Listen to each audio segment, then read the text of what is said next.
Jason! I love it when you open like that. Welcome to the Masters final. Yes, finally. Gotta give the finalists time to prepare for the duel of the champions. First Masters to finally complete. Feels good, I gotta say. Feels good. We didn't complete season 1, but we are completing season 2, and I am excited. We are just before the finals, like Jason But mentioned. we will complete season 1, right? Yes. Coming Please? early Alright. next You year. promise, Bourgeois? I promise. We just You want to do it in promise? person. We just want Pinky everybody swear? here. Pinky swear. Okay. I don't know what I'm saying. Jason, we are yes. just before patch 8.0, which is bringing our latest expansion, The Way of the Witcher. So people have been seeing the reveals, and we'll be revealing a little bit more today. But before Some crazy that, legendaries coming, right? Oh yes. Yeah. I'm excited for those. We kept the best for last, though, didn't we? Yeah. Plus, there's one good boy that we'll be showing today also. Get hyped for that one. Jason's favorite in this expansion, at least one of the favorites for sure. I definitely made it happen. Yep, you made it happen. EP6 is coming December 8th, so don't miss that. So we'll be talking about that. Yes. We'll have patch notes, of course, a day before, so everything will happen on the 7th. We'll actually have separate patch notes for draft mode and the normal big patch notes for the other changes that are coming. We'll also cover the changes today with Jason, so you guys know what you can expect. But let's say we'll go through highlights, yeah? Yes, but also we'll talk about the other ones without maybe showing everything. And we'll also talk about, like I mentioned, the 7 cards that we want to show you. Plus, I think we'll end off by talking a little bit about the pre-order offers that we have. Yeah. So, 8.0, there is actually a new feature coming there. Yeah, so this is something that we've been wanting to do for a long time. This is something that some people asked us for. Internally, I think I pitched it for us to do it last year. Yes. And I think I did a joke that I wanted to buy my wife monster kegs. Yes, it was an ongoing joke. As a gift, and it just took on a life of its own. And people, when we finally were doing it, people were coming to me like, "Hey, you could finally buy your wife monster kegs." I'm like, she doesn't care. But I like the joke, so let's keep going. Yeah, so. when we had, I remember we had a call and we were talking about gifting, and that was the first thing I typed in chat. I was like, "Jesse, you can buy the monster kegs." Ha ha ha ha. Lame joke. I like to make visual examples and add a little humor when I'm selling ideas, so that works. So to if you haven't guessed it yet, with the exception of maybe journeys, because we haven't been able to apply that yet. Everything that's in the shop will be possible to gift to a friend. Yes, it is the time of the holidays, isn't it? Yeah, and it's not only real purchase money, like for real money stuff, but also meteorite powder stuff. So if you have too much powder, you want to treat your friend to something, you can totally do it, and that's just amazing. And it's just in time for the holidays to spread the holiday spirit. I like it, and it's about time. I mean, it's good for us, like from a business perspective. Not gonna lie. Yeah, true. But I think it's great to share, and it gives people an opportunity to do that, which is also good. It's the best time to actually do it. Yep. So that is coming, but with it also a lot of gameplay changes. Because, like you mentioned, I think you spoiled some stuff on your Twitter saying that Nilfgaard will be getting a buff and stuff like that. I can't contain myself. Yeah, like I'm too excited about stuff. It's a problem. I think that's good though. I mean, if you're hyped about it, why not share it? Especially that people were wondering what's going to happen to Nilfgaard. Nilfgaard is it going to get better? Is it going to get better? Well, I think it got out of control because I didn't promise we would buff Nilfgaard. I just said it needed some love clearly, and the stats prove that, and we knew it. It's just I don't want Nilfgaard to get too strong. Nobody wants an overpowered Nilfgaard meta. Yeah, totally. Nobody wants that. You don't want that meta. Trust us. So you gotta be careful. Yeah. Because when you're buffing Nilfgaard, you're playing with fire. Yeah, true that. So let's get right into it. I think the first one we can just talk about really briefly. We have 3 iconic Witchers. Their name Eskel, Vesemir, and Lambert. They were very prevalent. The Witcher trio. After Homecoming was released, they were pretty much in every deck. So we nerfed them to the ground. Just obliterated them. It's true. We did the most reasonable thing in the world. We changed their power from 2 to 3, so 1 power buff, and we're also giving them a 1 provision buff from 8 to 7. But there's more. We gave them Adrenaline 4, so you can't just open up with them anymore. So we think that adds just enough nuance that it can see play, and they're good cards, and they can find their places in some decks. But you can't just open up around and people go like, okay, well, there you go. 9 points. Too thinning. Wow. Will it be crazy good? I don't think so, but it definitely makes them more playable. Agreed. And on that vein, Vesemir Mentor, which I think you guys have all been talking about, because I think we've released 1 or 2 Witcher cards in this expansion. Yes. Will get a similar treatment. He does exactly what he does right now, but he'll be on Adrenaline 5. Okay. So you won't be able to like crazy do him. Although I think now he boosts only Witchers in hand and deck. Mm-hmm. Yes. No, okay. So he's deploy, boosts all allied Witchers on the battlefield by 1, and the Adrenaline 5 condition is for hand and deck. Exactly. So he always has a role if you want to open with him, but why would you want to open with him? Anyways, there we go. That's that. Now, the other card that probably people have been talking a lot about is Portal. And we actually want to show that one to you guys. And Portal was another card that was very prevalent, and we nerf its provisions, so we're actually buffing its provisions by 1 now. We're trying to make it a bit more playable, but there's a downside now. It won't immediately play both of the 4 provision cards.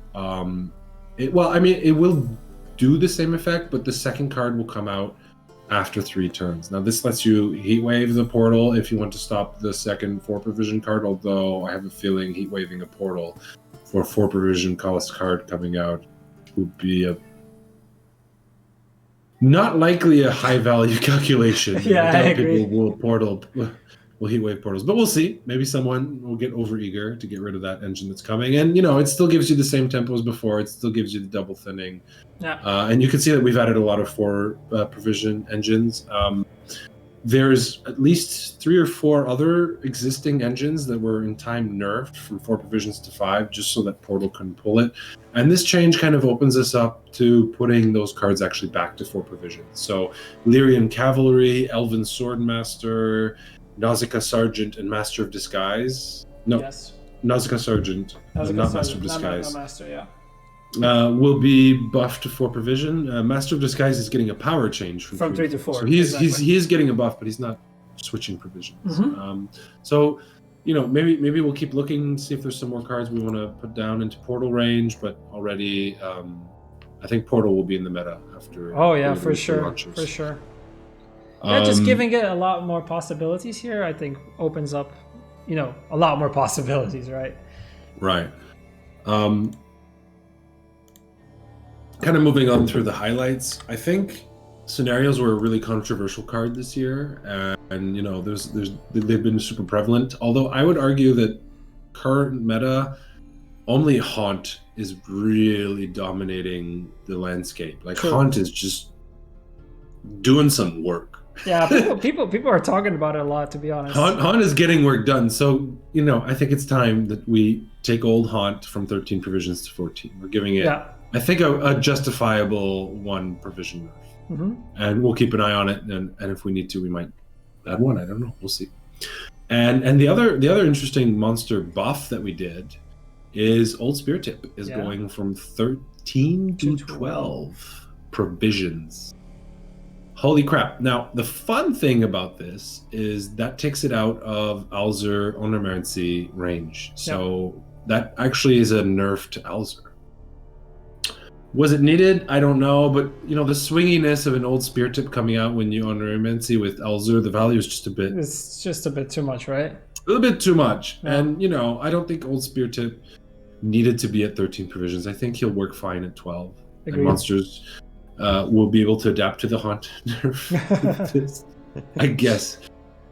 The next thing maybe to talk about is Northern Realms. I think it feels like it's a bit all over the place this with this set, but I think you could have said the same thing about Master Mirror, and I think Northern Realms, since Master Mirror, has had a very secure place in the meta with some very interesting decks. Like we didn't expect some of the cards in Master Mirror to go everywhere when we were reviewing them and looking them as a community, and it was an impactful set for Northern Realms. I agree here.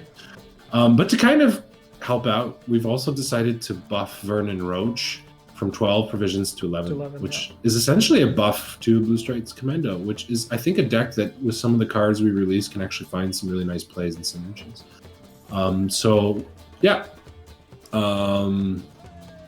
What do you want to talk about next? Maybe let's go to the faction that needed love. To the faction that needed love. So all the way to Nilfgaard. All the way. Let's go down south to Nilfgaard. Yep. Coup de grace. Of the Echo cards, it's the most clunky. It's the least performing one. So we did what any reasonable balanced team would do. We've decreased its provision cost by 1 and increased its damage by 3. Now, let's be honest, its damage increased by 1 won't necessarily always give you more value because you tend But that's to target good. spying units. But it's pretty good. That's pretty good. In I my think that's a opinion, pretty that's significant really buff good. Yeah. to Coup de grace. Afan is also getting a 1 provision buff from 9 to 8. Emissary is getting a boost, is now boosting by 7 instead of 6. So it's actually not crazy, stupid, bad card. And a Sire Van Nahid, just a Sire, has also a provision buff from 8 to 7. So she's actually even easier to slot in. And I think she would have found room in this meta at 8, to be honest. I agree totally. There's a lot of deck emulation stuff, but hey, here we go. She's now 7, and with Roach and Knicker's provision cost getting buffed by 1, she's even better. So I think she will definitely see play. She'll see more play for sure. She'll get some work done. Yeah.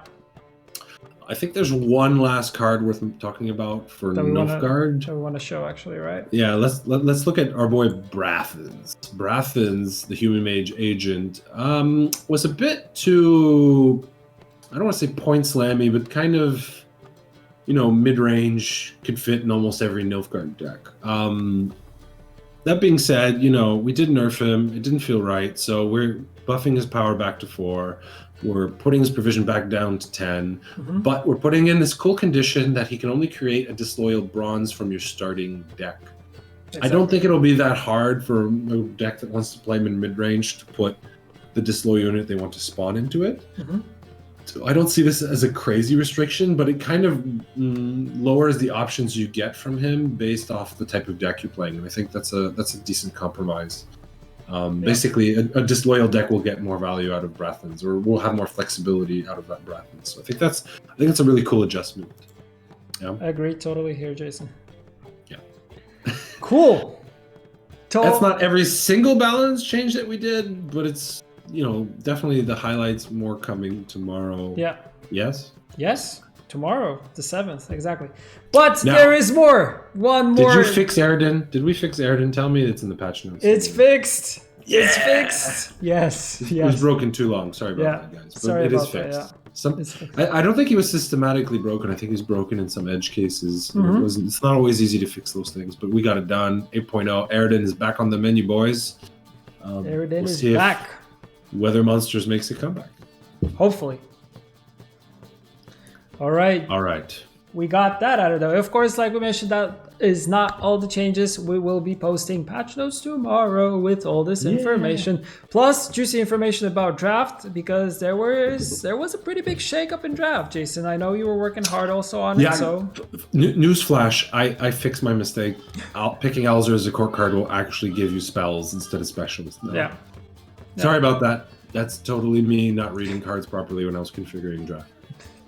I'm not the only one who made that mistake. Come on. But I totally made it. Yeah, but that will be fixed, among other things. Some changes to the packs and stuff. So you guys one core card per faction is rotating out. 2 core cards per faction are rotating in. At least 3 new package types. A whole bunch of existing packages are being balanced a bit. Is it the perfect config? But it is a pretty significant config. I did it over a week, so it's not insignificant. Yeah. We have detailed notes coming for that as well. Yes. We'll keep now let's stop talking about changes. Yeah. Draft balance stuff. We want some leaks, bro. Leak o'clock. Let's get to the meat. All right. Do you want to start it out with a banger?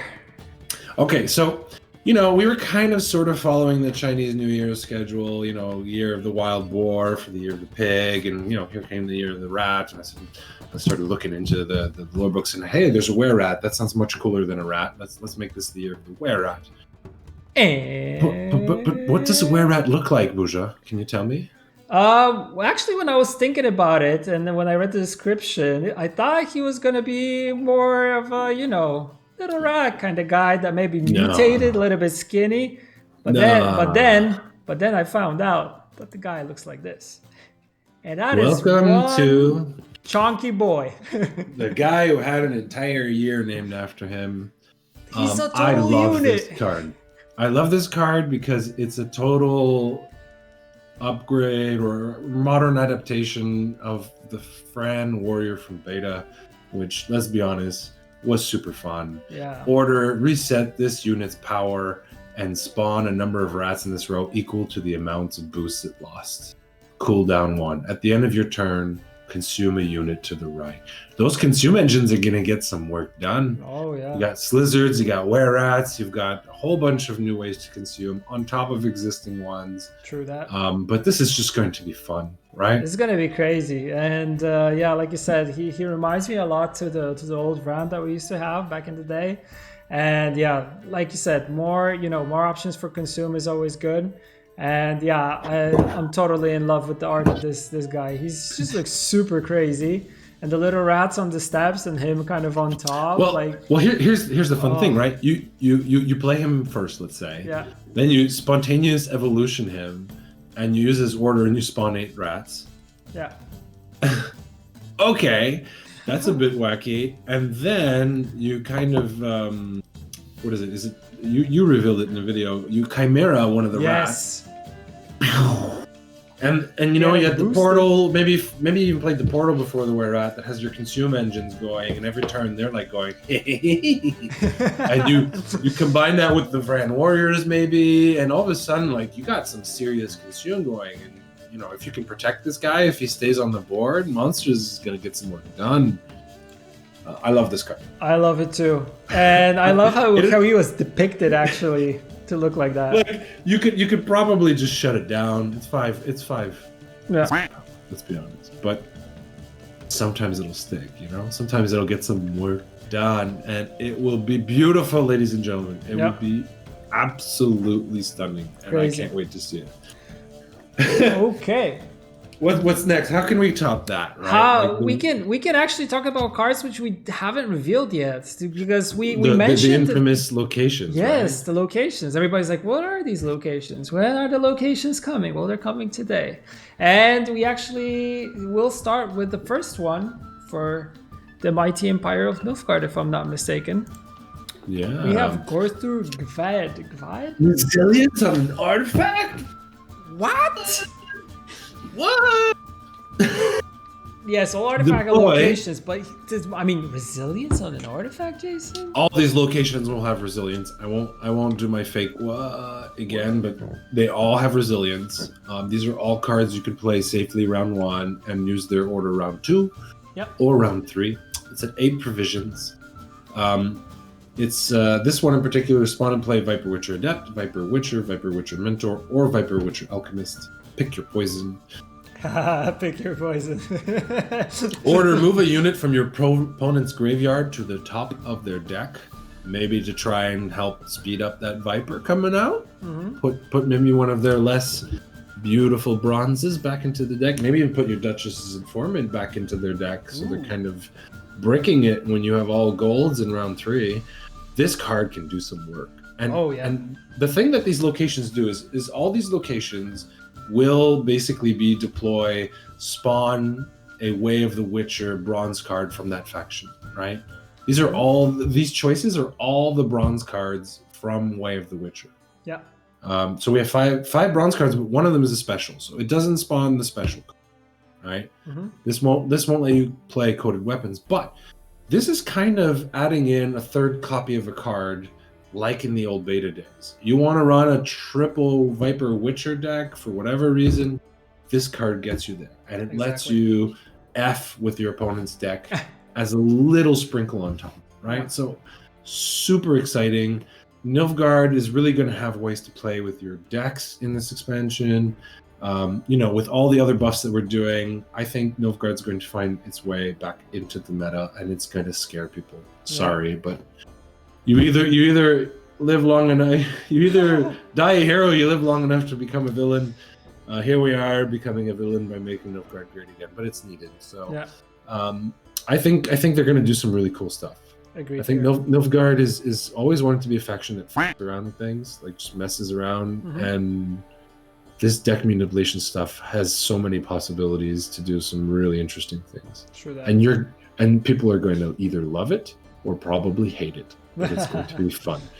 True. All right, let's move on. What's the next one? Stygga is up next, and we have Haern Caduch. Haern Caduch. Again, resilient. Play a bronze card from Way the Witcher. Order, heal adjacent units by 3.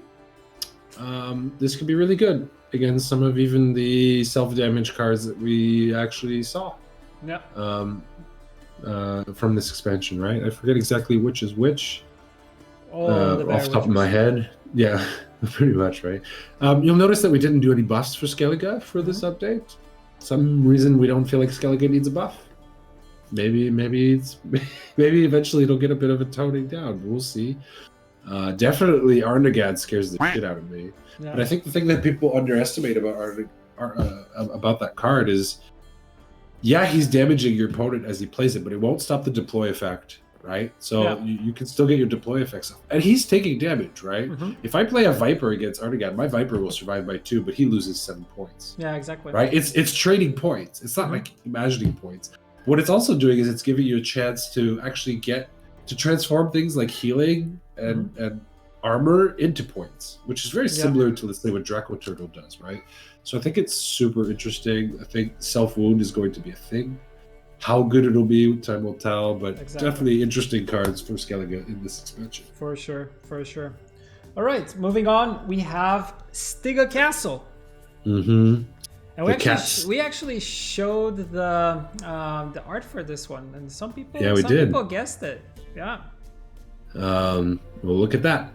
Synergizes well with what we're doing in this expansion, right? Let's say you want to go around 1, you want to play an extra Cat Witcher of your choosing, but you don't necessarily want to use the order, move 3 allied units to the other row, save it for round 2, save it for round 3. That's what locations do. Yeah. I think it's really cool, and probably someone will hate it because it's an artifact and it's not really interactable. But come on, some fun stuff here. Yep. Let's move on. Kaer Seren. Kaer Seren. Again, spawn a Griffin Witcher of your choice, right?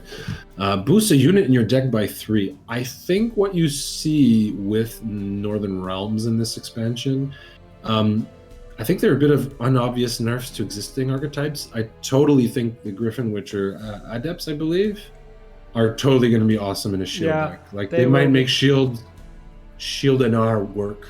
Yeah, especially like imagine you're giving charges to the Stam Sorceress, which keeps popping those shield. And remember, you can have one Griffin Witcher Adept transform a Griffin Witcher Adept that lost its shield back into a Griffin Witcher Adept that lost its shield. It's a reverse Revenant, right? Exactly. Instead of an offensive Revenant, I think it's super cool. And with the Griffin, man, what the hell is up with that card? Like we're moving to a bit more of self deck manipulation and positive deck manipulation with Northern Realms. It's not a fully fledged archetype like maybe Nilfgaard will be now, but if you think about it, Nilfgaard had existing support for this, and this is kind of us opening the door to that for Northern Realms, at least to some degree. Even though I know there's other probably archetypes or aspects of Northern Realms that can be boosted in the future, maybe charges, maybe even shield, although I think we did give shield some love with this expansion. Yeah, I agree here. We decided to do that for them for this one, and I think it'll synergize. A lot of these cards will synergize with various Northern Realms decks really nicely. Yeah, agreed. And who doesn't love carryover, right? Everybody loves carryover. Unless you're playing with someone who has too much carryover, then you're not too happy. So someone might wonder why Order Boost deck would be on a resilient unit. I just kind of want to add that because I'm pretty sure people are going to have that question. Imagine your commandos, you shuffle them back into your deck, then you want to boost it in your deck to get this card's value. Like there is a situation where you don't want to use this order effect round 1 to get maximum value. Sorry, just a light tidbit to add in. Good call on that one. All right, moving on, we have Salamandra Hideout. Ooh, spooky stuff. Again, play your Salamandra from Way the Witcher card, right? Yeah. Man, is Salamandra scary in this expansion. Oh yeah, right? They are. But they're cool. I mean, they look really cool. Artists were not effing around with this expansion. And I think the order effect on this one is pretty cool. Move a poison from an allied unit to another unit. Yeah. I think this could technically move a poison from an allied unit to a veiled unit, canceling out a poison entirely. And I think when people are talking about self-poison and Salamandra in this expansion, they're really undervaluing Veil. Yeah. Yeah. I agree. Like you play Stolen Mutagens on a veiled unit, you just got 8 coins with no downside in a 5 provision card, man. Yeah. If you have off the books, that's a free Salamander. I really like the idea of like self-poison. I think it will work super nice. So definitely I think Syndicate's getting a lot of really cool stuff with this expansion. And it's new. Yeah, I think it builds a new archetype that I mean, let's be honest, Wretched Addict was not an archetype. Yeah. He was carrying that archetype on his shoulders. It was so hard. He got really drunk and never stopped drinking, right? Yep. But now we'll see. And finally, we have Dol Dulok. Again, I mean, 3 succubuses with the way they work. Who doesn't want an extra Chimera? Feeling like putting an extra hybrid engine? Yeah. Want an extra Thrive? Really good. Really Pretty good choices. Really good choices. And I mean, V, or how the hell you pronounce that? The V? The V of Maribor? Yeah. Move the highest power unit to the top of your deck and spawn a drone on both sides of this card. What? Yeah.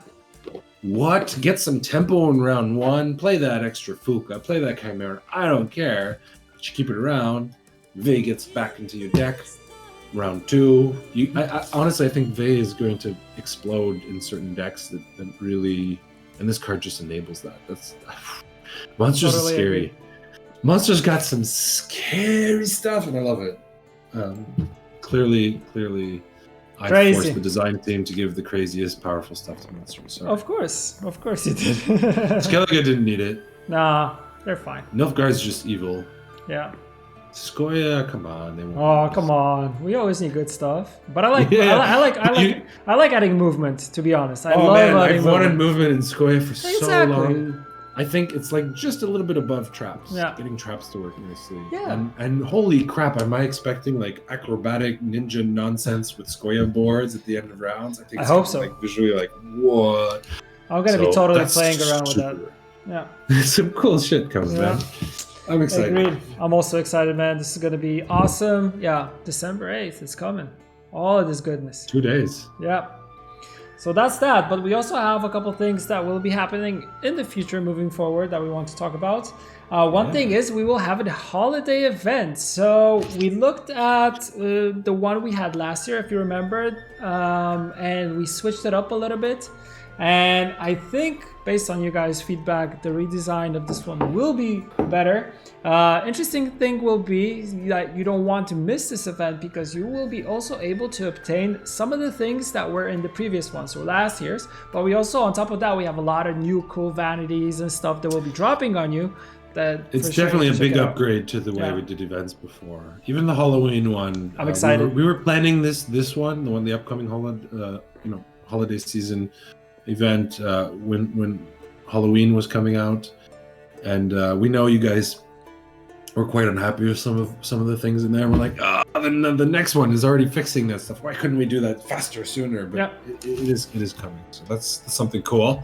Yeah. Apart from that, we will be releasing 7 new reward book entries to a center of the piece. Wererat. Yes. And 1 for each faction. Yes. And from this, you will be able to get the location cards we showed you today.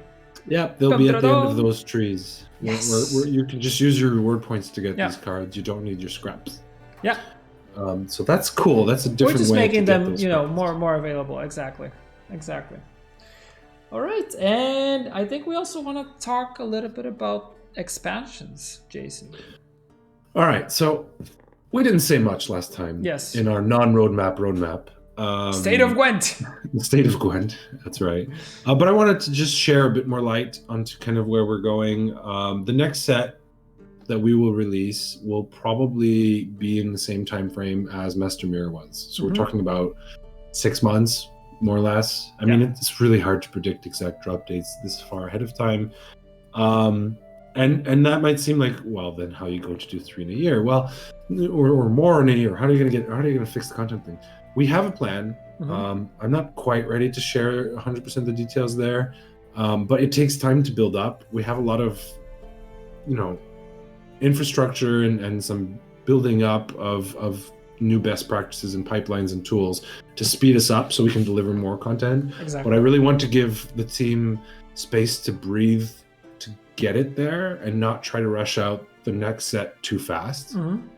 Which means that we need those first half of next year to build that up. But with the whole 100% goal to just enter a new era of content coming much faster for Gwent, starting from there, and that's the commitment we're kind of committed, attached to right now. But however, there's not too much to be worried about here, because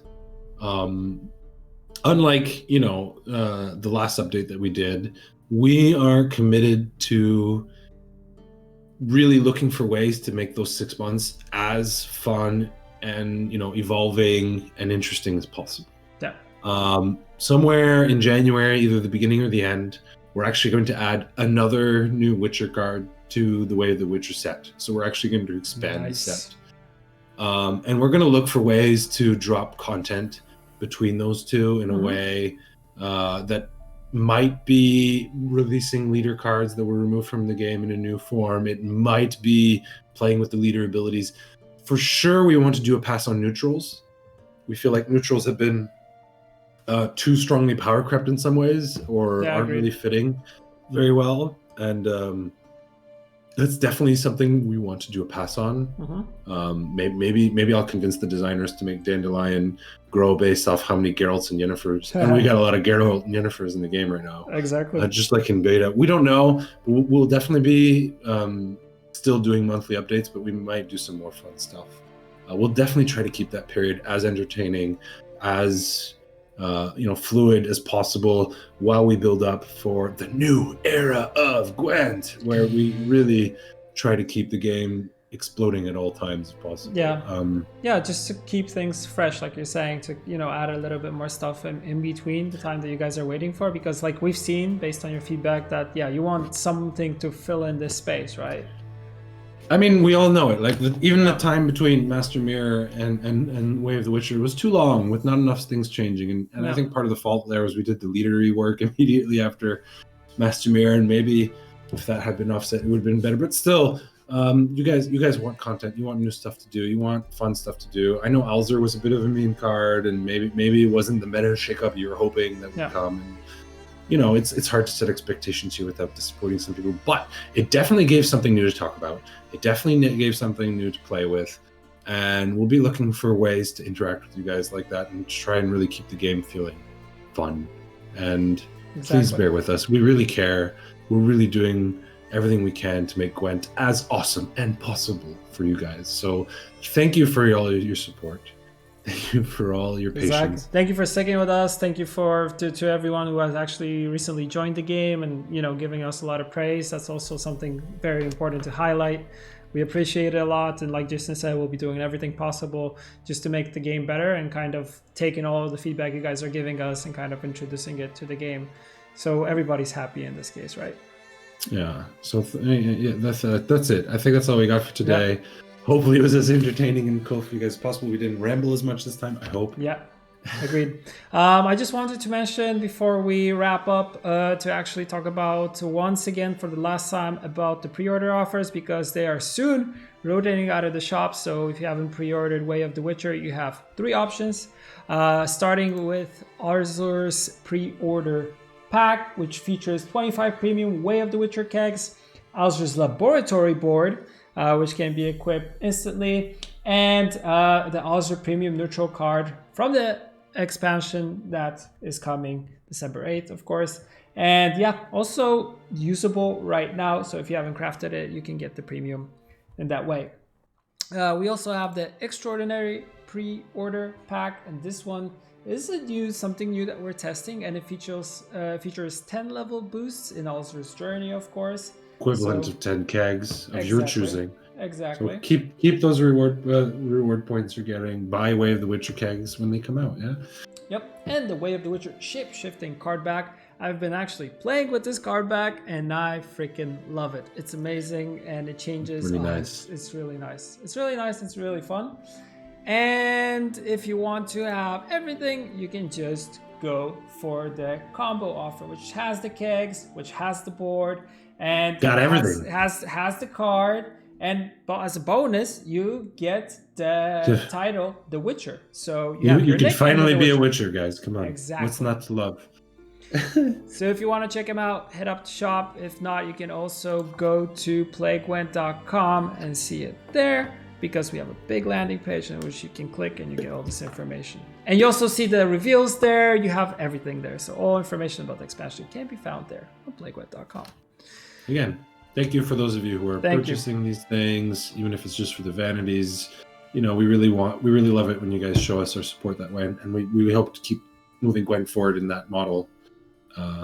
Where good product, good service gets our love back instead of really aggressive things, and we aim to keep it that way for forever if possible. Amen to that. Cool. And with that, we'll be signing off and letting you guys watch the final. So thank you for watching. See you guys soon. Bye. Bye.